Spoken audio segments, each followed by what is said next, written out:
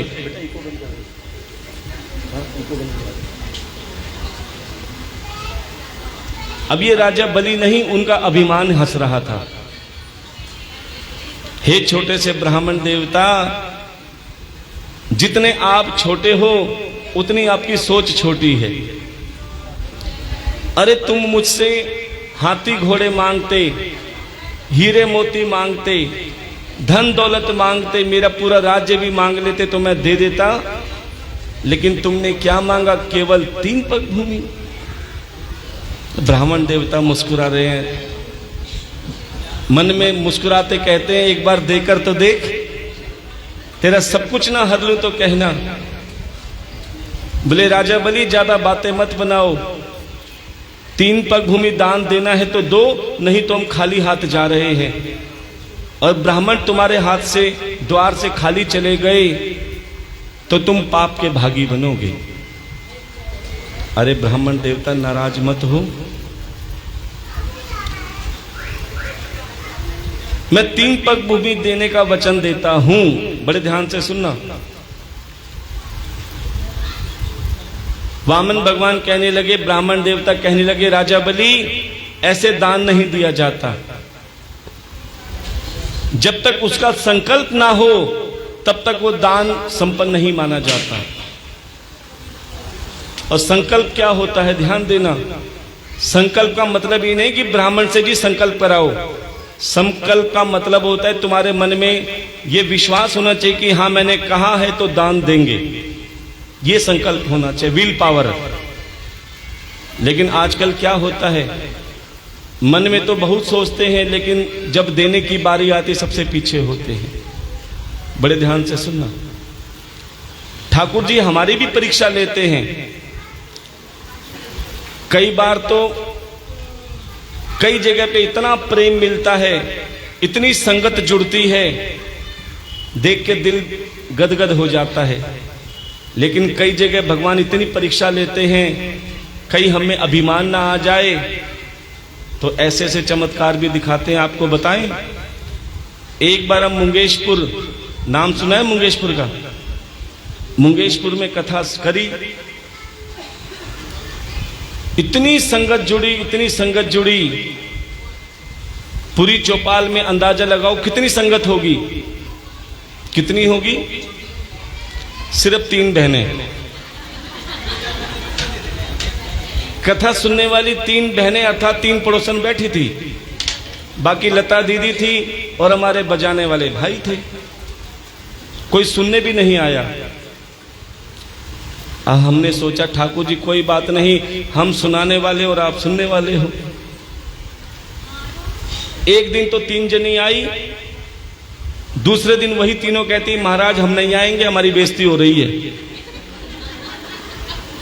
और तो कोई गांव से आया नहीं, हम 3 जनी आई हैं, मजाक उड़ रहा है, हम नहीं आएंगे। मैंने कोई बात नहीं,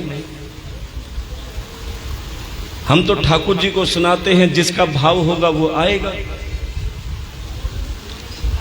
प्यारे कथा का ऐसा चमत्कार हुआ कि तीसरे दिन वो तीनों जनी पूरे गांव की एक सेठानी को ले आई। वो क्या कहते हैं, गांव में एक ठाडी होती है ना, एक जिसका गांव में दबदबा होता है, वो अकेली सबके बराबर है। वो 3 जनी मिलके बोले कथा तो बहुत अच्छी हो रही लेकिन कोई आ नहीं रहा, चल तुम चलो। वो सेठानी भी आके बैठ गई, अब 4 हो गई। अब सेठानी सोच रही है कथा तो इतनी अच्छी हो रही है और व्यास जी सेवा के लिए भी कह रहे हैं, चलो कोई दे या ना दे मैं भंडारे में 11,000 रुपए जरूर दूंगी। मन में सोचा सेठानी ने। कितने? किसी से कहा नहीं, लेकिन धीरे धीरे कथा का ऐसा प्रभाव हुआ। चौथे दिन थोड़ी संगत जुड़ गई, 40-50 माताएं बहनें आ गई। ये बच्चों को चुप करा दो बेटा।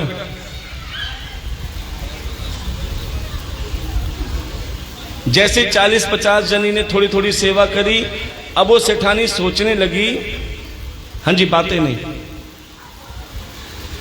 अब तो महाराज जी के पास थोड़ी सेवा आ रही है, अब 11,000 ना दे के 5100 दूंगी तो भी काम चल जाएगा। देखो मन पलट गया ना, क्योंकि संकल्प नहीं किया मन में दृढ़। अब जैसे ही 6ठा दिन हुआ रुक्मिणी विवाह, और ज्यादा सबको आनंद आने लगा, और ज्यादा संगत जुड़ गई, 100-150 हो गई। अब लोग कन्यादान भी करने लगे। अब तो सेठानी सोचने लगी, अब तो महाराज जी के पास कन्यादान भी आ रहा है, अब तो 5100 ना देकर मैं 1100 दूंगी तो भी काम चल जाएगा। लेकिन अभी मन में ये बताया नहीं किसी को।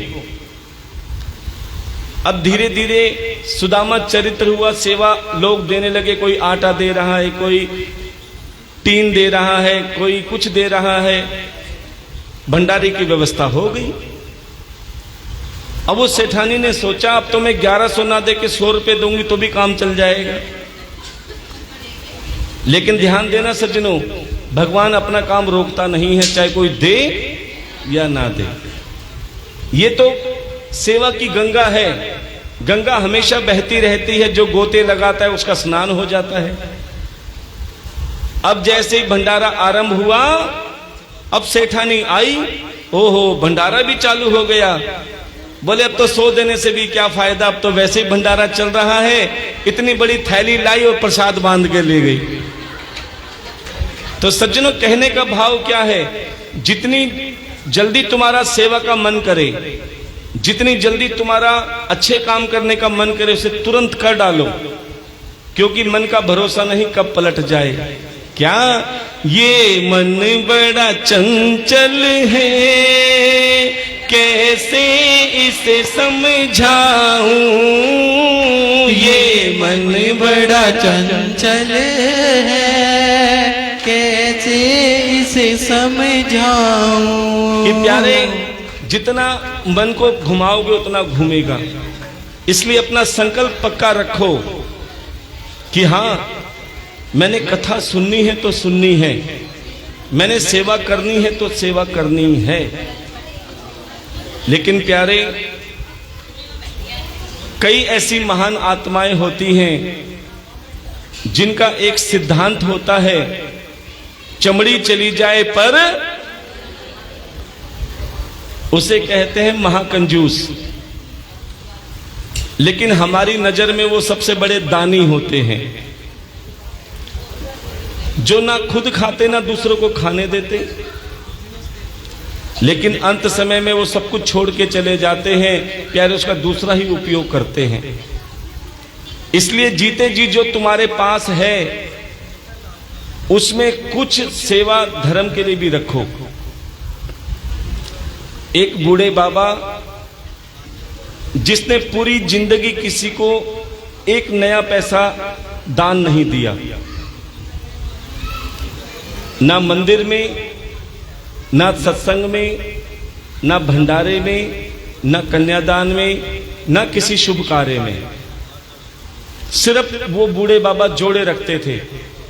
उससे बच्चे भी परेशान रहते थे कि ना तो खुद खाते ना खाने देते हैं। कोई उससे पूछते, बाबा इतने पैसे का क्या करोगे, तुम दान पुण्य तो करते नहीं। अब बूढ़े बाबा कहते हैं, जब मैं बीमार हो जाऊंगा तो धन कहां से लाऊंगा, कौन देगा मुझे बीमारी में। प्यारे, हम कहते हैं ऐसा सोचो ही मत कि हमारा धन बीमारी में लगे, क्योंकि जैसा सोचोगे वैसा होगा। अब जैसा बूढ़ा बाबा सोचते थे, प्यारे वैसा ही हुआ।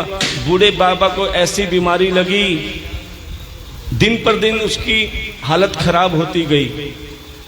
एक नया पैसा दान नहीं देते थे, अब अस्पतालों में हजारों की तादाद में पैसा लग रहा है, पानी की तरह पैसा जा रहा है, लेकिन फिर भी वो ठीक नहीं हो रहे। एक बार किसी ने कहा दिल्ली में अपोलो अस्पताल है तो बहुत महंगा, लेकिन वहां का डॉक्टर बहुत समझदार है, क्या पता वो तुम्हें ठीक कर दे। अब वो बूढ़ा बाबा अपोलो अस्पताल गया, डॉक्टर से मिला, डॉक्टर से कहा कि डॉक्टर साहब, ना जाने मुझे ऐसी कौन सी बीमारी है जो ठीक ही नहीं हो रही, मेरी सब कुछ ले लो धन दौलत, लेकिन मेरा जीवन बचा लो। डॉक्टर ने देखा, लगता है तुम्हारे दिल में छेद है, हो सकता है तुम्हारा ऑपरेशन करना पड़े, लेकिन ऑपरेशन में खर्चा 20 लाख रुपए का लगेगा। कितना? जोर से बोलना पड़ेगा। बूढ़े बाबा ने कहा कोई बात नहीं, लेकिन मैं ठीक तो हो जाऊंगा। बोले हाँ। अब उस बूढ़े बाबा का उस डॉक्टर ने ऑपरेशन किया, ध्यान देना, पूरे 4 घंटे। कितने घंटे? 4 घंटे ऑपरेशन किया, और 4 घंटे ऑपरेशन करने के बाद डॉक्टर साहब ने कहा बाबा अब तुम बिल्कुल ठीक हो जाओगे, ऑपरेशन सही हो गया है, अब तुम्हें चिंता करने की जरूरत नहीं।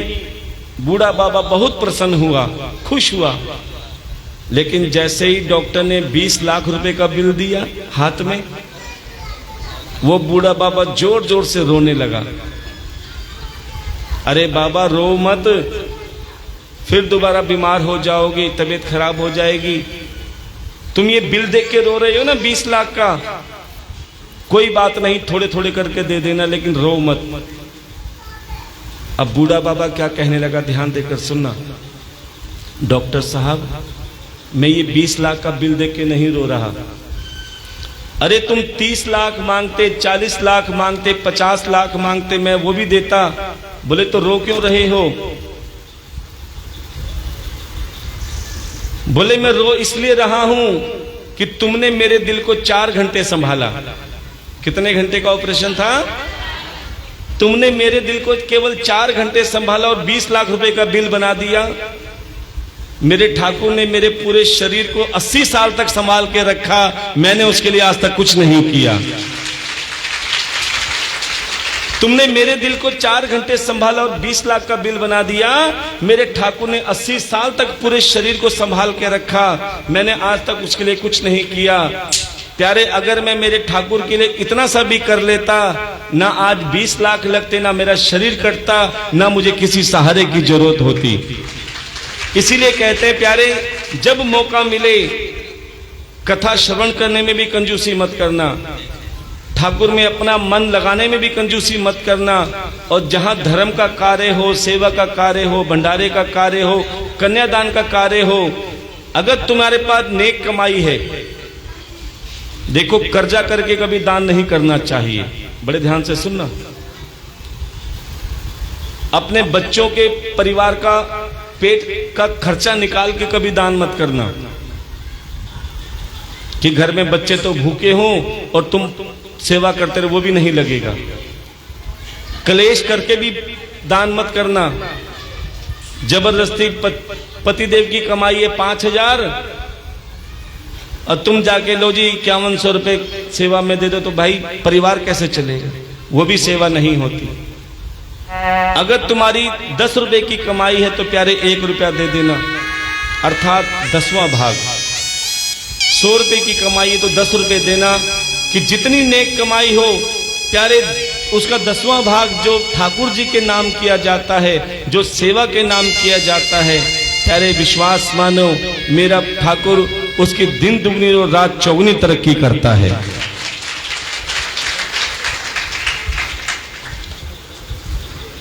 और जो भगवान का नाम हमेशा सुमिरन करते हैं प्यारे, उसका मेरा ठाकुर कभी साथ नहीं छोड़ता।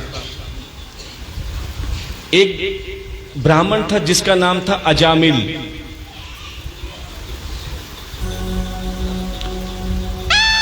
और इधर 3 पग जैसे वामन भगवान ने मांगे, इधर राजा बलि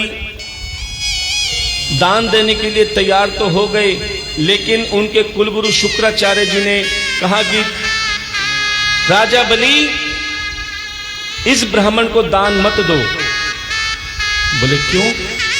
बोले आप नहीं जानते कि ये ब्राह्मण कौन है? ये ब्राह्मण कोई साधारण ब्राह्मण नहीं, ये तो श्री हरि नारायण भगवान है। बोलिए श्री हरि नारायण भगवान की। अब राजा बलि कहने लगे ये कौन से श्री हरि नारायण भगवान है? बोले जिनसे तीनों लोगों का संसार मांगने जाता है, ये वो श्री हरि नारायण भगवान है।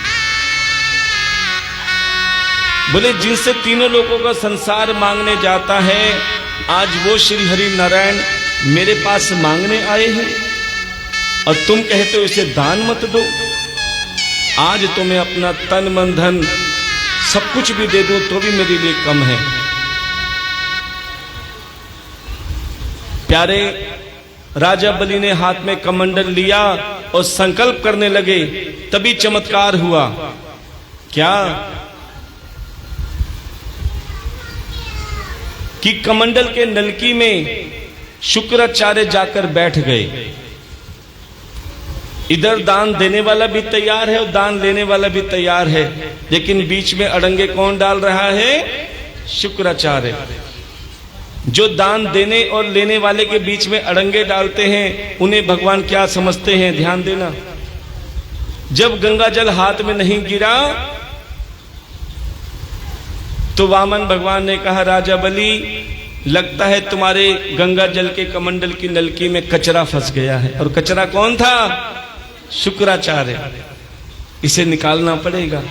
तभी तिनका लिया और जैसी कमंडल की नलकी में मारा, शुक्राचार्य जी बैठे थे, वो तिनका सीधी शुक्राचार्य जी की एक आंख में लग गया। एक आंख का गोविंदाय नमो नमः हो गया। शुक्राचार्य जी जमीन पे और गंगा जल हाथ में। जैसे गंगा जल हाथ में गिरा, संकल्प पूरा हुआ। जैसे ही 3 पग भूमि का संकल्प पूरा हुआ, जो छोटे से ब्राह्मण थे वो धीरे धीरे धीरे धीरे विशाल होने लगे, इतने विराट हो गए।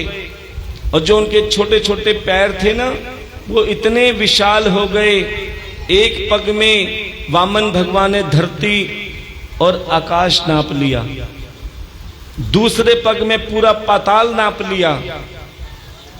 अब वामन भगवान कहने लगे, राजा बलि तुम्हें अपने दान पे अभिमान था कि संसार में मेरे से बड़ा कोई दानी नहीं, अब बताओ तुम्हारे पास देने के लिए क्या बचा है? राजा बलि हाथ जोड़ दिए, प्रभु जो तुमने मेरी धन दौलत ले ली, बहुत अच्छा किया। कौन सा मैं साथ लेके आया था? आपका ही था, आपने ही ले लिया। और आपके चतुर्भुज रूप का दर्शन पाके अब ये मन भी आपका ही हो गया है। अब ये बचा तन। राजा बलि ने अपना शीश प्रभु के चरणों में रख दिया, हे प्रभु ये तीसरा पग मेरे शीश पे धारण कर लो। देखो हम मंदिर में मत्था टेकते हैं ना, मत्था टेकने का मतलब क्या है? कि हमने अपना सर्वस्व अर्पण कर दिया। ये मत्था टेकने का खाली ये मतलब नहीं कि तुमने खाली शीश झुकाया है। मत्था टेकने का मतलब है आपने अपना तन मन और धन प्रभु को सर्वस्व अर्पण कर दिया। जैसे ही तीसरा पग राजा बलि के शीश पे वामन भगवान ने रखा, बोले राजा बलि तुम्हारा संकल्प पूरा हो गया, अब बताओ तुम्हें क्या चाहिए? राजा बलि ने कहा, प्रभु अब मुझे कुछ नहीं चाहिए। जब मेरे पास सब कुछ था लेकिन तुम नहीं थे। कहते हैं जब मैं था तो हरि नहीं थे। ध्यान देना, मैं का मतलब अहम, अहंकार, अभिमान। जब मैं था तो हरि नहीं थे, अब हरि है तो अंदर मैं नहीं है।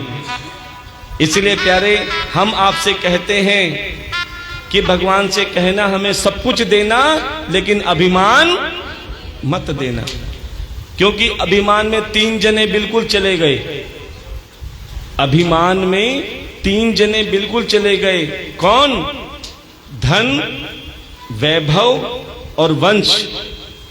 ना मानो तो देख लो, रावण, कौरव और कंस, ये सब अभिमान में ही गए हैं। इनके पास कमी नहीं थी किसी चीज की, लेकिन प्यारे इनका अहंकार, अभिमान इन्हें ले डूबा। इसलिए आप भी हमेशा प्रसन्न रहो। और प्यारे कि हमेशा सरल रहो। राजा अम्बरीश जो इतने बड़े राजा होने के बाद में भी सरल रहते थे। एक बार धर्मपत्नी के साथ में उन्होंने एकादशी का व्रत किया। अच्छा ये बताओ, एकादशी का व्रत कौन कौन रखते हैं? बहुत अच्छी बात है। अच्छा, व्रत कैसा होता है? महाराज अन्न नहीं खाते, एक समय भोजन करते हैं, या तो फलिहार करते हैं, या निर्जला एकादशी पे तो भूखे रहते हैं बिल्कुल।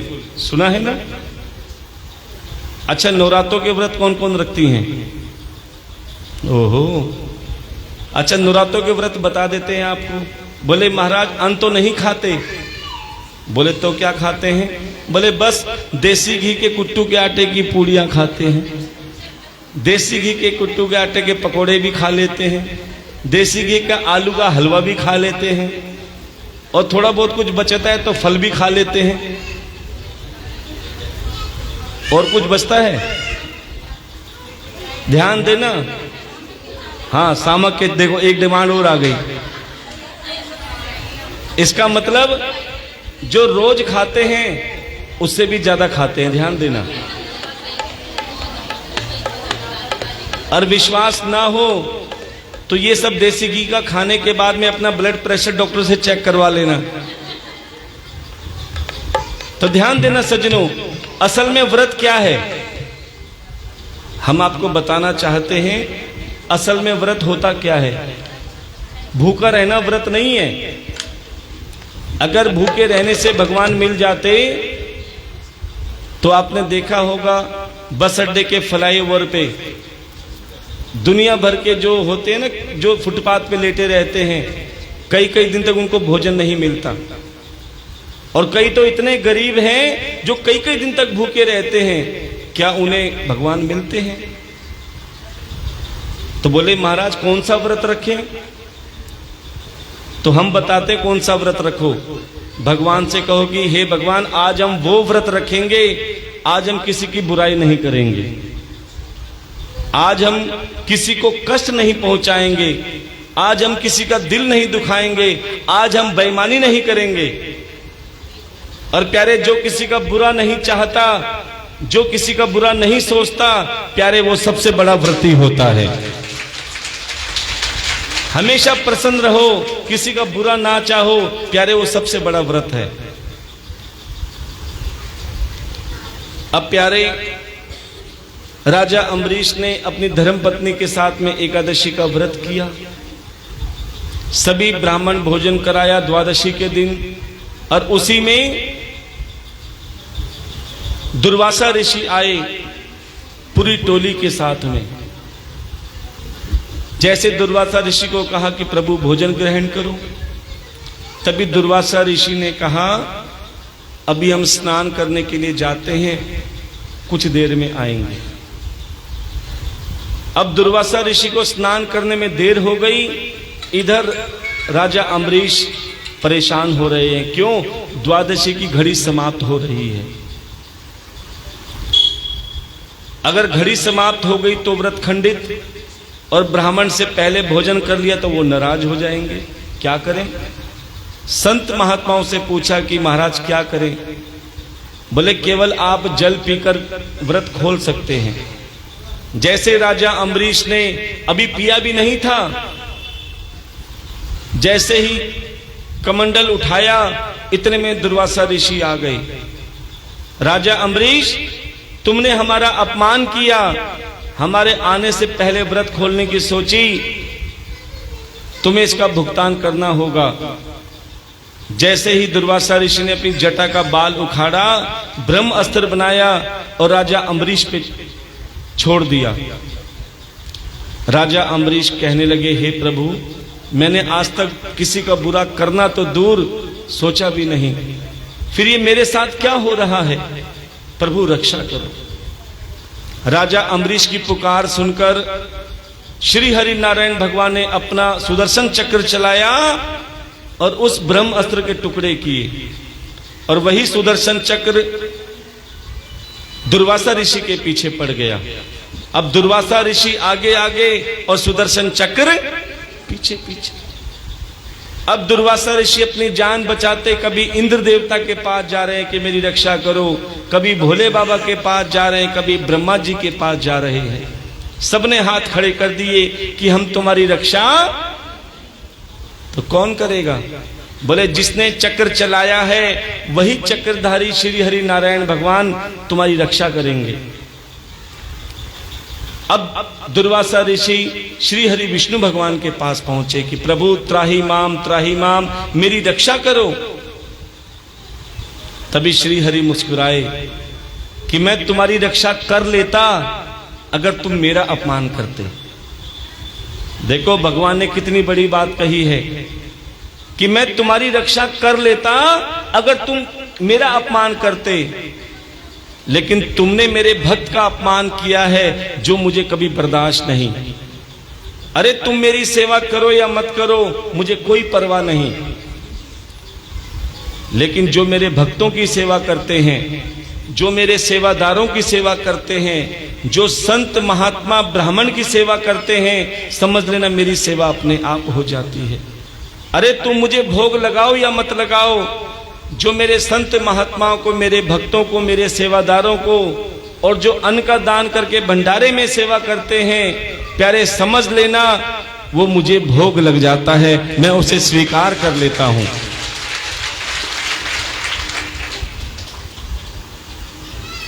अगर तुम चाहते हो कि तुम्हारी जीवन बच जाए तो जिसका तुमने अपमान किया है, किसका किया था? राजा अम्बरीश का, उससे क्षमा याचना मांगो। अब वही दुर्वासा ऋषि राजा अम्बरीश के पास गए, बोले महाराज मुझे क्षमा कर दो।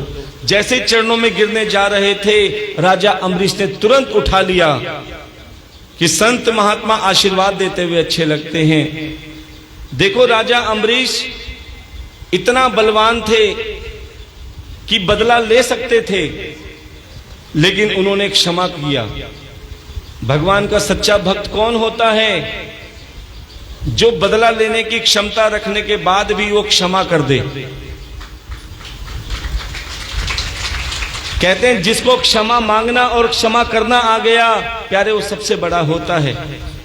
दूसरों को चोट पहुंचाकर माफी मांगना बहुत आसान है, दूसरों को चोट पहुंचाकर माफी मांगना बहुत आसान है, लेकिन खुद चोट खाकर दूसरों को माफ करना बहुत मुश्किल है। प्यारे जो दूसरों खुद चोट खाकर दूसरों को माफ करना जानता है, प्यारे वही मेरे ठाकुर का भक्त होता है। ऐसे ही एक राजा सगर, जिसने अपने महल में अश्वमेघ यज्ञ करवाया।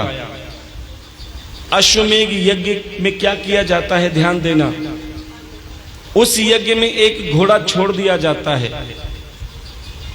और जिसको वो घोड़ा मिलता है उससे उसको युद्ध करना पड़ता है, और जो युद्ध में जीत जाता है उसका सब कुछ उसका बन जाता है। जैसे ही राजा सगर ने यज्ञ करवाया और घोड़ा छोड़ दिया, अब इंद्र देवता परेशान, गलती से ये घोड़ा मेरे पास आ गया तो सगर मुझसे युद्ध करेगा और मैं युद्ध हार गया तो मेरा सिंहासन गया। क्योंकि जो ऊंचाई पे बैठता है उसे गिरने का हमेशा डर सताता रहता है। अब प्यारे इस पर इंद्र ने क्या किया, वो घोड़ा चुराकर कपिल मुनि के आश्रम में बांध दिया। अब सगर ने अपने पुत्रों को भेजा कि जाओ घोड़ा ढूंढ कर लाओ। अब सगर के पुत्र घूमते घूमते घूमते कपिल मुनि के आश्रम में आ गए। क्या देखा, कपिल मुनि साधना में लीन और घोड़ा बंधा पड़ा है।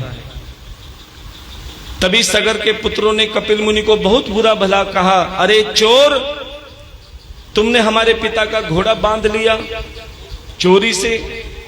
इतना सुनते ही कपिल मुनि को क्रोध आया और उनकी क्रोध अग्नि से सगर के पुत्र जल के भस्म हो गए। जब सगर के पुत्र वापस नहीं आए, सगर ने अपने पौत्र अंशुमान को भेजा कि जाओ अंशुमान घोड़ा ढूंढ कर लाओ।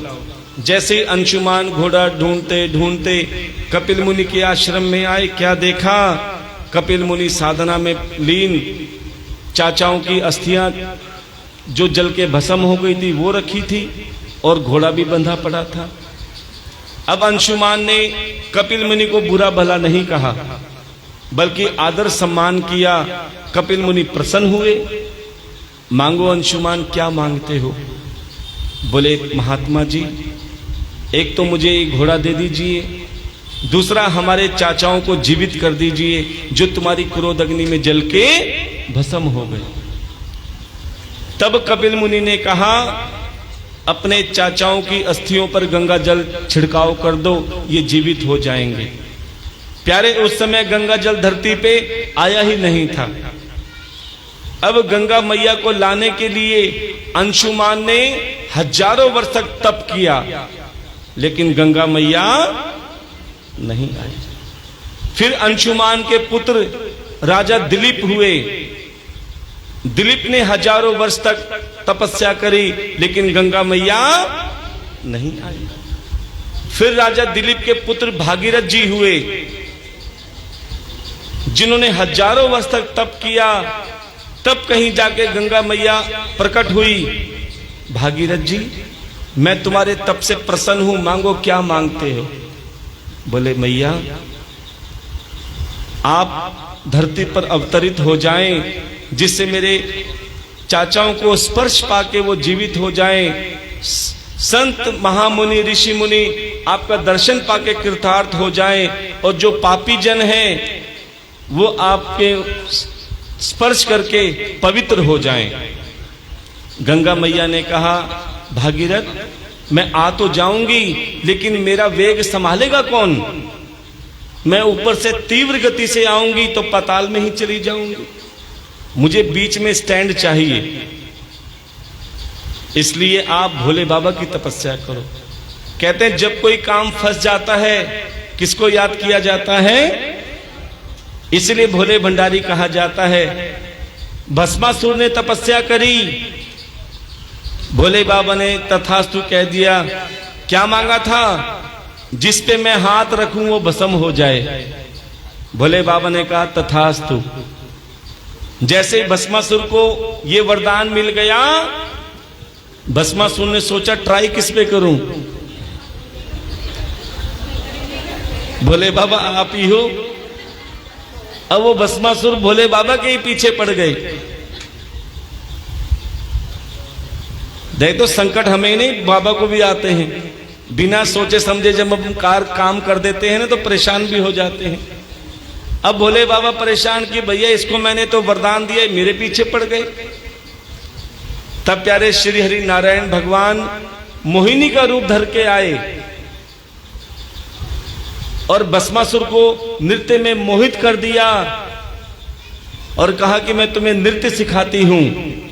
अब भस्मासुर से कहा कि पहले एक काम करो, ऐसे करो।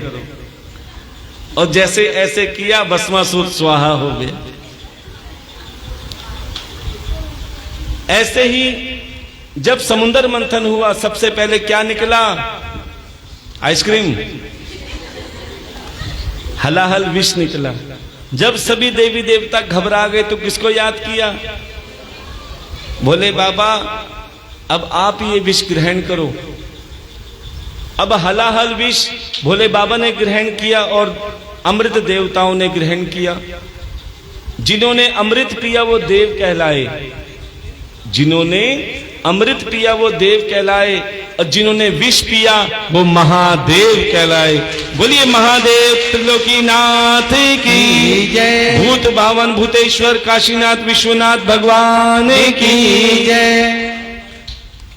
अब प्यारे भागीरथ जी ने भी भोले बाबा की तपस्या करी।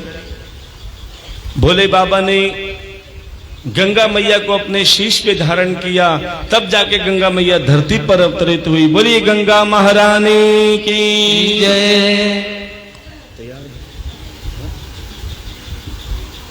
तो प्यारे, अब हम चलते हैं अपने ठाकुर के जन्म उत्सव की ओर। लेकिन कहते हैं जब तक श्री राम जी का आगमन नहीं होता, तब तक मेरे ठाकुर जी भी नहीं आते। तो बड़े ध्यान से सुनेंगे। हम राम कथा में प्रवेश करने जा रहे हैं। वैसे तो राम कथा 9 दिन की होती है। 9 दिन में ना हमारा मन भरेगा ना आपका पेट भरेगा, इसलिए सूक्ष्म रूप में बता रहे हैं। महाराज दशरथ जी की 3 धर्म पत्नियां, कितनी? कौन कौन सी? कौशल्या जी, कैकेयी जी और सुमित्रा जी। हर इंसान की 3 भाव वाली धर्म पत्नियां होती। 3 धर्म पत्नी नहीं, 3 भाव वाली। अब तीनों भाव वाली धर्म पत्नियां यहां बैठी हैं। अपने आप समझ जाना कि हम कौन से भाव वाली हैं। मैं बता देता हूं 1 नंबर, 2 नंबर और 3 नंबर। अब कौन से नंबर वाली पत्नी धर्म पत्नी बैठी है अपने आप समझ जाना। अब 1 नंबर वाली धर्म पत्नी कौन सी होती है, ध्यान देना। पतिदेव सुबह काम से थके हारे घर पर आए, बातें ना करो, बड़े ध्यान से सुनना। पतिदेव सुबह काम पर निकले, थके हारे रात को घर आए, दरवाजा खटखटाया। जैसे दरवाजा धर्म पत्नी ने खोला, उनकी हालत देखकर अजी आओ अंदर, प्रेम से पानी का गिलास दिया। अब पानी पियो, मैं चाय लेके आती हूं, फिर प्रेम से खाना खा लेना। ये होती है 1 नंबर वाली धर्म पत्नी, जो बिना कहे काम किए। कौन से नंबर वाली? 1 नंबर वाली। पति ने कुछ कहा नहीं, उससे पहले पानी का गिलास भी दिया, चाय भी बना दी और खाने का भी निमंत्रण दे दिया।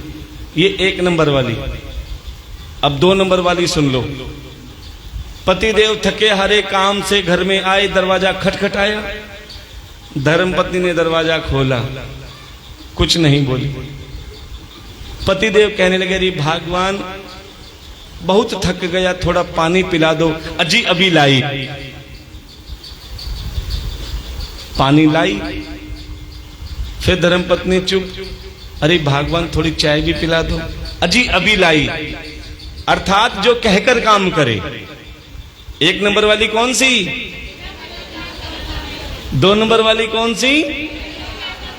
जो कहकर काम करे। अब 3 नंबर वाली भी सुन लो।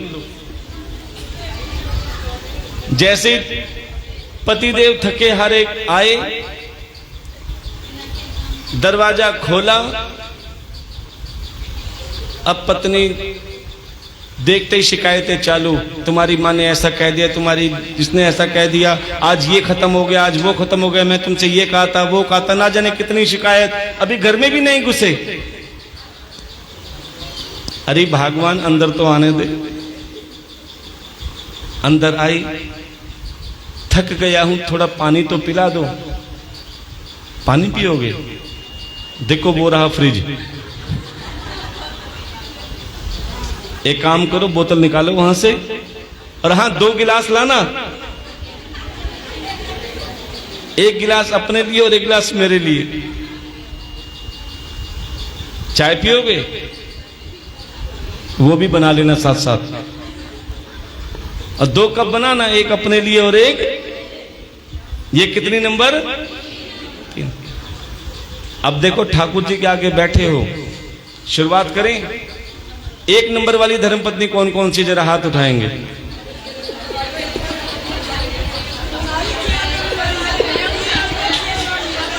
प्रेम से बोलना पड़ेगा। जय जय श्री राधे। देखो, हाँ जी, बातें नहीं, जितना कहा जाए उतना ही करो।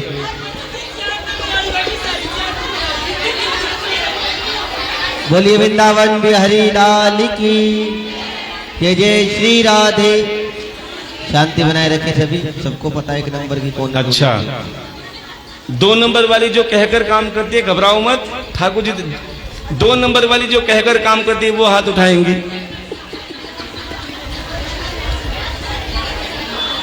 अच्छा, 3 नंबर वाली हाथ उठा कर तो दिखाओ।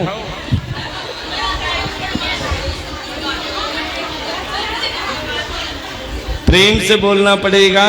जय जय श्री राधे। हाँ जी, एक कथा में हमने पूछा, 1 नंबर वाली धर्मपत्नी हाथ उठाओ। एक महिला ने इतना लंबा हाथ उठा दिया। अब पड़ोसन कहती है जी तू 1 नंबर है, सुबह तो तू लड़ रही थी पतिदेव से। तो सज्जनों, हम चाहते हैं कि चाहे कोई 3 नंबर वाली धर्मपत्नी हो, चाहे 2 नंबर वाली हो, कथा का ऐसा प्रभाव पड़े, अगली बार आए तो सब 1 नंबर वाली धर्मपत्नी बन जाएं। क्योंकि अगर कथा सुन के तुम्हारा जीवन में बदलाव आ गया तो समझ लेना हमारी कथा सफल हो गई। तो प्यारे, महाराज दशरथ जी शिकार खेलने के लिए वन में गए। हाँ जी, बातें नहीं, अब बातें नहीं। जैसे ही शिकार खेलने के लिए गए, लेकिन शिकार नहीं मिला। थक हार के नदी किनारे बैठ गए पेड़ के नीचे। अच्छा, महाराज दशरथ जी को एक वरदान मिला हुआ था कि बिना देखे जिस पर तीर मार देंगे वो आवाज सुन के तीर उसी जगह पे लगेगा। अब उसी जगह पे क्या हुआ, श्रवण कुमार आए और अकेले नहीं, अपने माता पिता को कंधे पर तीरथ करा रहे थे। देखो कैसे श्रवण कुमार हैं, और आज के श्रवण कुमार कैसे हैं। एक बार कहकर देख लेना, बेटा बाइक पे जरा मुझे कथा में ले चल। ए मां, योई तो रही पास में, चली जाना, मने बहुत काम है। तो ध्यान देना सज्जनों, अब श्रवण कुमार अपने माता पिता को कंधे पर ले जा रहे हैं। अचानक माता पिता को प्यास लगी। बोले पुत्र, प्यास लगी है, थोड़ा जल की व्यवस्था कर दो। माता पिता को प्रेम से उतारा, घड़ा लिया, और जैसे ही यमुना में, नदी में घड़ा डाला तो कहते जब खाली जगह में डालोगे तो बुलबुले की आवाज आती है। जैसे ही घड़ा डाला, बुलबुले की आवाज आई। वो बुलबुले की आवाज दशरथ जी के कानों में पड़ी। कहीं शिकार भाग ना जाए इसलिए बिना देखे आवाज सुनते ही तीर चला दिया।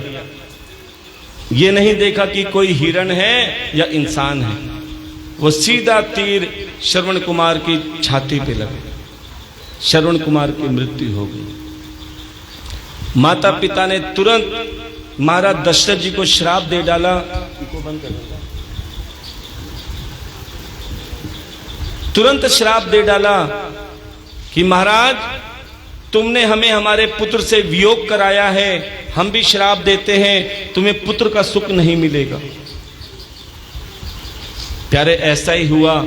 महाराज दशरथ जी को अपने कोई संतान नहीं थी। श्रृंगी ऋषि से संतान उत्पत्ति यज्ञ कराया, और महाराज श्रृंगी ऋषि ने प्रसाद में 1 दोना खीर का दिया कि महाराज ये अपनी धर्मपत्नी को खिला देना, पुत्र प्राप्त हो जाएगा। अब खीर का दोना 1 और पत्नियां कितनी, क्या करें। कौशल्या जी को दे दिया, भाई आपस में बांट लेना। अब कौशल्या ने आधा खुद रखा और आधा कैकेयी जी को दे दिया। अब सुमित्रा जी कहती, बहन मैं भी तो तुम्हारी प्रिय हूं ना, जो भी चीज लाते हो बांट के देते हैं, तो मुझे भी दे दो। बोले तू हमारी इतनी प्रिय है, हम तुम्हें अपने में आधा आधा हिस्सा देंगी। कौशल्या जी ने आधे में आधा हिस्सा, कैकेयी जी ने भी आधे में आधा हिस्सा, अर्थात 2 हिस्से सुमित्रा जी को दिए। जो कौशल्या जी के पास हिस्सा आया, उनसे श्री राम जी का जन्म हुआ। बोलिए श्री रामचंद्र भगवान की जय। और जो कैकेयी के पास हिस्सा आया, उसे भरत भैया का जन्म हुआ। बोलिए भरत भगवान की जय। और जो सुमित्रा जी के पास हिस्सा आया, उसे लक्ष्मण और शत्रुघ्न भैया का जन्म हुआ। और यही श्री हरि नारायण भगवान 4 रूपों में अवतार लेके आए हैं। ध्यान देना। अब चारों छोटे से बालकों को गुरु वशिष्ठ जी के यहां आश्रम में भेज दिया। जैसे गुरुकुल में वशिष्ठ जी के आश्रम में पढ़ने के लिए गए, इतने कोमल नाजुक उनके शरीर थे। कहते हैं ना, एक मजदूर का बच्चा और एक अनिल अंबानी का बच्चा या किसी भी धनवान का बच्चा, दोनों में फर्क देख लेना। जो गरीब का बच्चा होगा ना, वो रोड पत्थर पे भी नंगा भी घूमता रहेगा तो भी कुछ नहीं होगा। और जो पैसे वाले के बच्चे होते हैं ना, कितना उसे एयर कंडीशन में रख लो, कितना उसे रजाई गद्दों के बीच में संभाल के रखो, फिर भी बीमार मिलेंगे कि हमें ये परेशानी है, मेरे बच्चे को ये परेशानी है। क्यों? क्योंकि वो उसे नाजुक बना के रखते हैं। बड़े ध्यान से सुनना मेरी बात। महाराज दशरथ जी ने क्या किया? तुरंत अपने बच्चों को वशिष्ठ जी के आश्रम में भेज दिया, इसे मजबूत बनाना। उन छोटे छोटे बालकों को, जो राजा के बालक थे, उनसे नंगे पैर वन में भेजते थे कि जाओ लकड़ी काटने। बारिश में जा रहे हैं, इसमें जा रहे हैं। क्यों? क्योंकि समय का कुछ पता नहीं। वशिष्ठ जी को पता था कि राम जी का आने वाला समय कैसा है। अगर उसे नाजुक रखते तो वो आगे संघर्ष नहीं कर पाते। इसलिए आप चाहते हो कि अपने बच्चों को आगे सुख से रहें, अभी से मजबूत बनाना चालू कर दो। उन्हें संघर्ष की आदत डालो, ना कि उसे लाड प्यार में पालो। अब प्यारे जैसे गुरुकुल से पढ़ के आ रहे थे, वापसी में क्या देखा? जनक राज ने अपनी पुत्री सीता का स्वयंवर रचा हुआ था कि जो इस धनुष को खंडित कर देगा, उसी समय अपनी पुत्री सीता का विवाह करवाऊंगा। बड़े से बड़े राजा महाराजा बलराजा आए, धनुष को हिला भी नहीं पाए, तोड़ने तो बहुत दूर की बात है। जब जनक राज ने कहा कोई ऐसा कोई महाशक्तिमान नहीं है, कोई ऐसा कोई क्षत्रिय नहीं है जो इस धनुष को खंडित करे। आपको एक बात बता दें, सब राजा महाराजा को बुलाया था, लेकिन राम जी को नहीं बुलाया था। वो तो केवल देखने के लिए गए थे राजा महाराज वशिष्ठ जी के साथ। जब देखा कि जनक राज क्षत्रिय को ललकार रहे हैं, तब श्री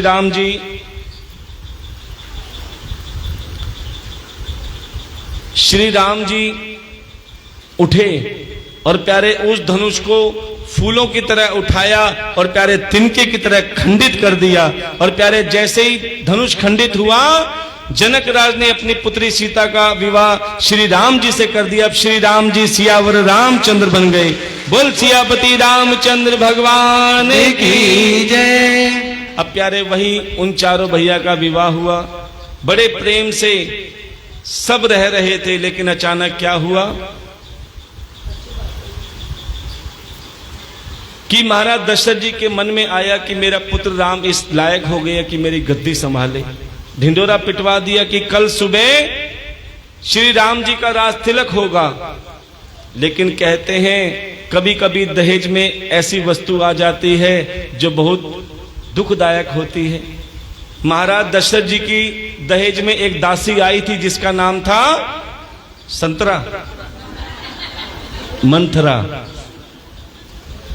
उस मंथरा ने कैकेयी जी को ऐसा पाठ पढ़ाया जो महाराज अपने कक्ष में बहुत खुश थे। उस कक्ष में कैकेयी पहुंच गई। बोले महाराज बड़े खुश हो? बोले क्यों खुश ना हूं रानी, मेरे लिए बहुत बड़ा दिन आया है। आज तो जो मुझे कोई मांगेगा मैं उसे मना नहीं करूंगा। बोले महाराज तो मैं तो इसीलिए आई हूं। क्या आपको याद है आपने मुझसे 2 वचन कहे थे, जब समय आए तो मांग लेना। बोले मैं इसीलिए आई हूं, आपसे केवल 2 वचन मांगना चाहती हूं। बोले क्या? जो तुम्हारी इच्छा हो मांगो। बोले मेरा पहला वचन, जिस राम की तुम राज तिलक की तैयारी कर रहे हो वो राम की ना करके मेरे पुत्र भरत की करो। इतना सुनते ही महाराज दशरथ जी के पैरों तले जमीन खिसक गई। रानी तुम क्या कह रही हो? क्या राम तुम्हारा पुत्र नहीं है? बोले हाँ राम मेरा पुत्र है, लेकिन मैं चाहती हूं कि भरत गद्दी पे बैठे। लेकिन ये कैकेयी को भी पता था कि जब तक राम रहेंगे भरत गद्दी पे नहीं बैठे। बोले मेरा दूसरा वचन, राम को 14 वर्ष के लिए वनवास भेज दो। इतना सुनते ही महाराज दशरथ जी के ऐसा सदमा लगा, मुख से आवाज नहीं निकल रही और आंखों से आंसू नहीं रुक रहे। इतने में राम जी आए और माता पिता दोनों की बात सुन ली। बोले पिताजी माता जी आप चिंता ना करें, जिस काम में माता पिता राजी उसमें मैं भी राजी। माता पिता की आज्ञा से राम वन जाने को तैयार हो गए। ध्यान देना कि राम वन गए तो राम बन गए। अगर उस समय राम वन नहीं जाते तो आज राम जी की कोई पूजा नहीं करता, क्योंकि राम की चित्रों की पूजा नहीं होती, राम के चरित्रों की पूजा की जाती है। कि पहले के राम अपने माता पिता की आज्ञा से वन जाने को तैयार हो जाते थे और आजकल के राम अपने माता पिता को वन भेजने को तैयार हो जाते हैं। प्यारे पूरा आश्रम भरा पड़ा है, वृद्धा आश्रम, बूढ़े माताओं से, क्योंकि आजकल के राम वो राम नहीं रहे। आजकल के राम तो ये कहते हैं हमारा हिस्सा कब दोगे, हमारा बंटवारा कब करोगे। आजकल के ऐसे राम हैं। प्यारे श्रवण कुमार उनको मिलते हैं जिनके सत्कर्म अच्छे होते हैं, वरना आजकल तो धुंधकारी पैदा हो रहे हैं, गलत बता रहे हैं आपको। और जैसा कि हमने बताया कि ये भागवत कथा आप सभी के सहयोग से हो रही है। किसी को ना लगे कि कोई अकेला कथा करवा रहा है, सबको लगना चाहिए कि ठाकुर जी हमारे लिए आए हैं और हम ठाकुर जी के लिए आए हैं। और 21 तारीख को जैसा कि लता दीदी ने बताया कि कुछ भक्तों ने सामान की भी सेवा दी है, कुछ भक्तों ने सामर्थ्य अनुसार नगद राशि के रूप में भी सेवा दी है, और जो कुछ सेवा रह गई है और जिस भक्त का भी मन है सेवा करने का सामान के रूप में, तो वो लता दीदी से पूछ के सामान दें। कई बार ऐसा होता है कि आटा ही आटा ले आते हैं, बाकी सामान रह जाता है। इसलिए सेवा का मन है, ठाकुर जी की कृपा आप पर हुई है, तो अगर सामान देना है तो पूछ के दें, नहीं तो नगद राशि के रूप में दोगे तो प्यारे उससे कई काम और बन जाएंगे। सामान एक जगह से आ जाएगा तो वो सेवा आपकी नगद राशि में काम आ जाएगी। और प्यारे अब हम चलते हैं हमारे ठाकुर जी के जन्म उत्सव की तरफ। बीच में जगह छोड़ दीजिए, थोड़ी जगह छोड़ दीजिए बीच में से। और इधर जैसे ही राम जी वन जाने को तैयार हुए, पीछे से लक्ष्मण भैया आए और कहने लगे मेरा जन्म तो आपकी सेवा के लिए हुआ है, मैं आपके चरणों की सेवा करूंगा। लक्ष्मण जी भी साथ चल दिए। जैसे राम और लक्ष्मण जी जाने लगे, पीछे से सीता जी भी आई और कहने लगी हे प्राणनाथ, क्या इसीलिए विवाह किया था, क्या इसीलिए 7 वचन कहे थे कि मैं तुम्हें सुख में भी साथ रखूंगा और दुख में भी साथ रखूंगा। जब मैं सुख में साथ रही तो दुख में भी मैं तुम्हारे साथ ही रहूंगी। सीता मैया क्या कहने लगी प्रभु श्री राम जी से, जहां ले चलोगे वहां मैं चलूंगी, जहां ले चलोगे वहां मैं चलूंगी, जहां ले चलोगे वहां मैं चलूंगी, जहां ले चलोगे वहां मैं चलूंगी, जहां नाथ रख लोगे, जहां नाथ रख लोगे, जहां नाथ रख लोगे, जहां नाथ रख लोगे वहीं मैं रहूंगी, जहां ले चलोगे वहीं मैं चलूंगी, जहां ले चलोगे वहीं मैं चलूंगी।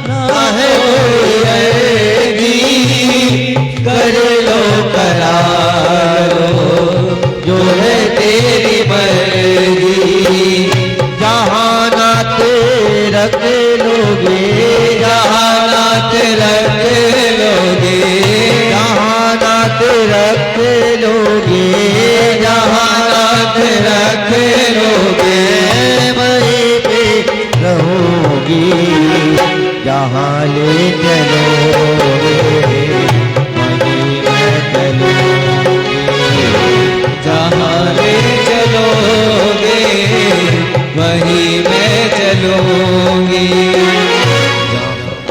और प्यारे, अब सीता जी भी राम लखन जी के साथ हो गई और जैसे वन में पहुंचे, रास्ते में जमुना जी और वहां पे नाव केवट चलाता था। और जैसे ही नाव पे बैठे,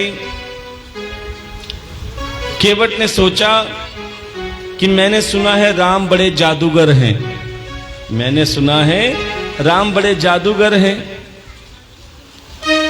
बोले प्रभु बैठने से पहले एक परीक्षा देनी पड़ेगी। देखो केवट ने कितनी बड़ी शर्त रखी। बोले मैं अपनी नाव में तुम्हें तब बिठाऊंगा जब मेरी एक शर्त मानोगे। बोले क्या? बोले मैंने सुना है आपने एक शिला पे पैर रखा था। शिला बोले तो पत्थर। आपने पत्थर पे पैर रखा, वो नारी बन गई। क्या बन गई? उसका क्या नाम था? अहिल्या। अब प्यारे, आप मेरी नाव पे पैर रखोगे, कहीं ये भी नारी बन गई तो मेरा काम धंधा चौपट। पहले मैं चेक करूंगा तुम्हारे चरणों को। ये चरण छूने का बहाना था। प्यारे, बड़े भाव से केवट ने प्रभु के चरण छुए, नाव में बिठाया और जैसे ही नाव पार कराई, लक्ष्मण जी ने उतराई देने लगे तो राम जी कहने लगे, जैसे लक्ष्मण जी ने उतराई देने लगे तो केवट कहने लगे मैं उतराई नहीं ले सकता। बोले क्यों? बोले जो काम मेरा है वही प्रभु श्री राम जी का काम है। जब एक स्टाफ के होते हैं तो आपस में इतना सुनते ही लक्ष्मण जी को क्रोध आ गया। अरे तू अपनी बराबरी मेरे प्रभु श्री राम जी से करता है।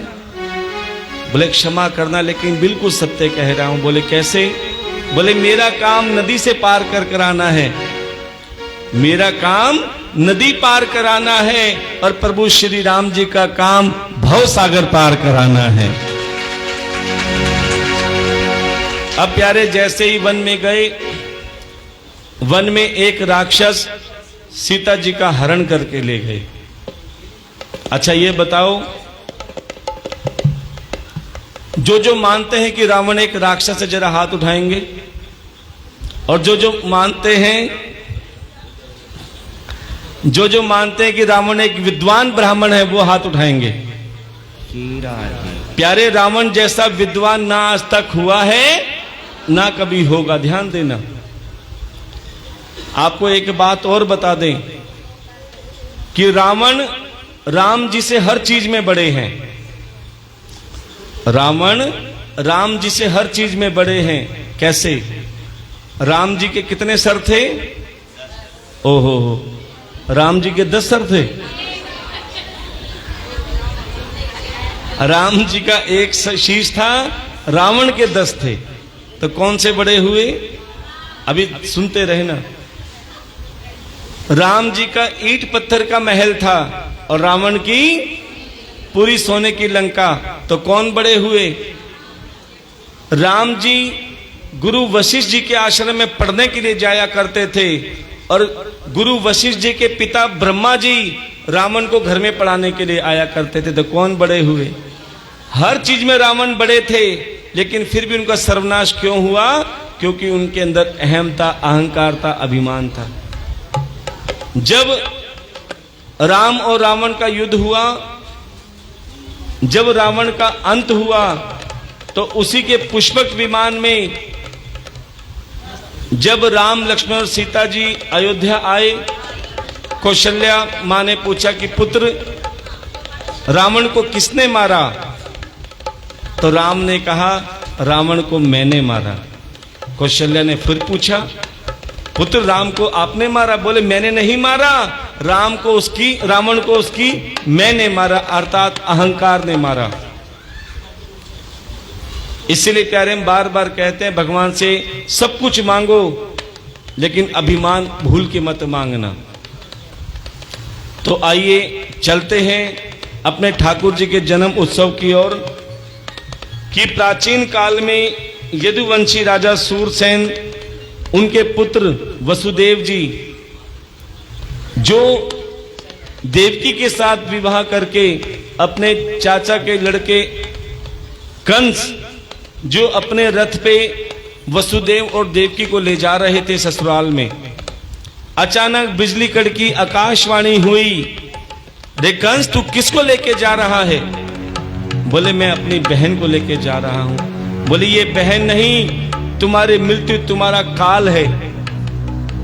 अब कंस ने सोचा शायद ये मेरे मन का वहम हो, रथ रोका नहीं, आगे बढ़ाते गए। लेकिन जैसे ही थोड़ा और आगे गए तो क्या देखा, नारद जी का आगमन हो गया। नारद जी ने भी यही पूछा कि रे कंस तू किसको लेकर जा रहा है? बोले मैं अपनी बहन को। बोले तेरी बहन नहीं, तेरे मृत्यु का कारण है। मेरी बहन मेरी मृत्यु का कारण कैसे? बोले इसका 8वां पुत्र तेरा काल बन के आएगा।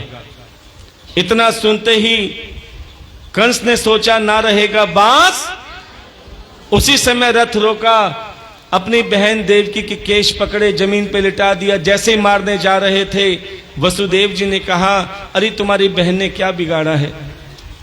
मैं वचन देता हूं कि सभी पुत्रों को अपने हाथ से मारना, हम कुछ नहीं कहेंगे। 6 पुत्रों का कंस ने निर्मम हत्या की। योगमाया ने 7वां पुत्र रोहिणी के गर्भ में प्रविष्ट करवा दिया। रोहिणी कौन? जो वसुदेव जी की दूसरी पत्नी नंद बाबा के यहां रहती थी। अब प्यारे जैसे ही 8वां पुत्र होने जा रहा था, देवकी प्रभु से प्रार्थना कर रही है। सभी स्वागत करेंगे।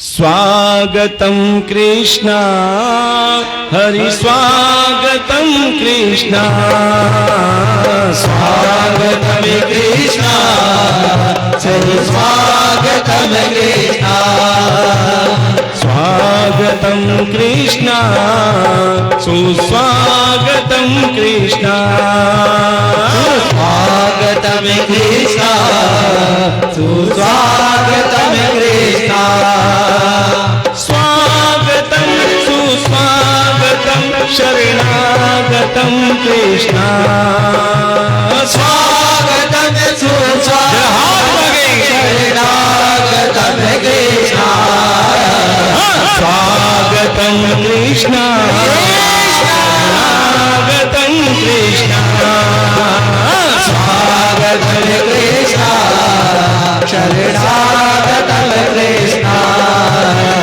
स्वागतम सुस्वागतम शरणागतम कृष्णा, स्वागतम सुस्वागतम भाग्य बिहारी लाल की जय। स्वागतम कृष्णा सुस्वागतम कृष्णा, स्वागतम कृष्णा शरणागतम कृष्णा, शरणागतम कृष्णा शरणागतम कृष्णा, शरणागतम कृष्णा, शरणागतम कृष्णा। बोलिए नंद के लाला की, यशोदा के लाल की। अब प्यारे जैसे ही वसुदेव जी छोटे से लला को गोकुल में ले गए और गोकुल में चुपचाप जो देवकी की कन्या थी यशोदा की बगल में सुलाया और लला को वहां चुपचाप रख दिया। और सारे मोहल्ले में हल्ला मच गया, है गयो है गयो और प्यारे खुशियां मनने लगी, बधाई देने लगे सब। लल्ला की सुन के मैं आई, यशोदा मैया दे दे बधाई। लल्ला की सुन के मैं आई, यशोदा मैया दे दे बधाई। लल्ला की सुन के मैं आई, यशोदा मैया दे दे बधाई। लल्ला की सुन के मैं आई, यशोदा मैया दे दे बधाई। दे दे बधाई मम्मी दे दे बधाई, दे दे बधाई रंग दे दे बधाई, ओ दे दे बधाई, दे दे बधाई, ओ दे दे बधाई। दे दे बधाई। सबने खुशियाँ मनाई, यशोदा मैया दे दे बधाई। सबने खुशियाँ बनाई, यशोदा मैया दे दे बधाई। 50 रुपए की बधाई आई है, और जो भी बधाई देना चाहे ये शुभ समय समझो। जो मेरे ठाकुर की बधाई देते हैं उसके घर में ठाकुर की बधाई की लाइन लगा देते हैं। 101 रुपए की मेरे कान्हा जी की बधाई आई है। 101 रुपए की एक और बधाई आई है। जिस गांव से जो बधाई देते हैं उनके घर में ठाकुर जी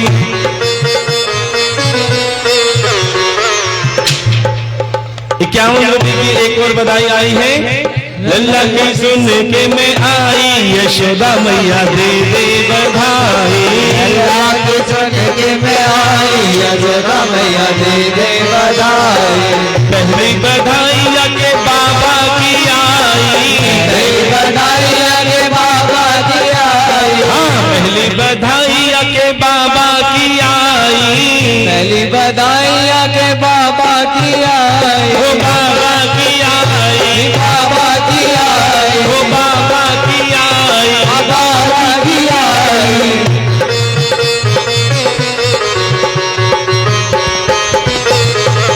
लल्ला की सुन के मैं आई, यशोदा मैया दे दे बधाई। लल्ला की सुन के मैं आई, यशोदा मैया दे दे बधाई।